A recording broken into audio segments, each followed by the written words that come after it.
शुभंकर, quickly एक सवाल आपसे ले लेता हूं कि जिस लेवल पे अभी लड़ाई पहुंच गई है, काफी एरियल डिस्ट्रक्शन कर दिया गया है, सब कुछ हो गया है, क्या अब हम कोई ऑन फील्ड एक्शन देखेंगे यहां से कि सेनाएं उतर जाए ईरान के अंदर और फिर एक्शन होता हुआ दिखाई दे इजरायली और अमेरिकन ट्रूप्स?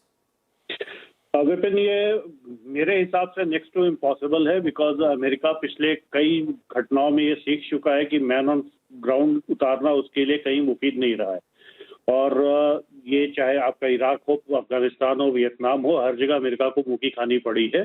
तो मैन ऑन ग्राउंड मैं नहीं देख रहा हूँ, और मेरा अनुमान ये है कि यही कारण है कि रजीम चेंज इतना आसान नहीं होगा। और बाकी जो तनेजा साहब और प्रभु साहब ने बताया, मैं उस चीज से सहमत हूं कि ये लड़ाई बहुत लंबी नहीं खींचेगी।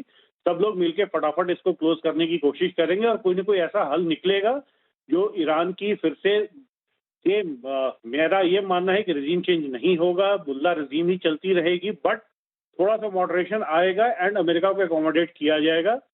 और इसके मतलब बहुत ज्यादा कुछ बदलाव मुझे नहीं दिख रहा है। मैं सत्ता परिवर्तन होते हुए नहीं दिख रहा हूँ, और शाह कृषि तो किसी हालत में शाह को ईरान में लोग बर्दाश्त नहीं करने वाले हैं, इतना पक्का है।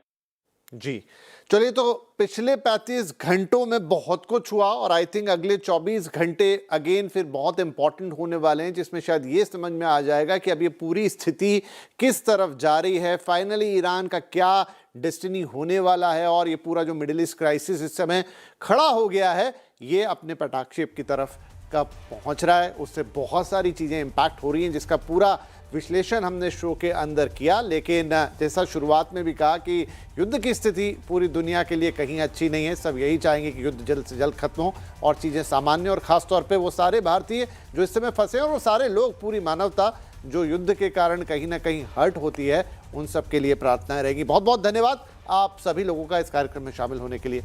नमस्कार।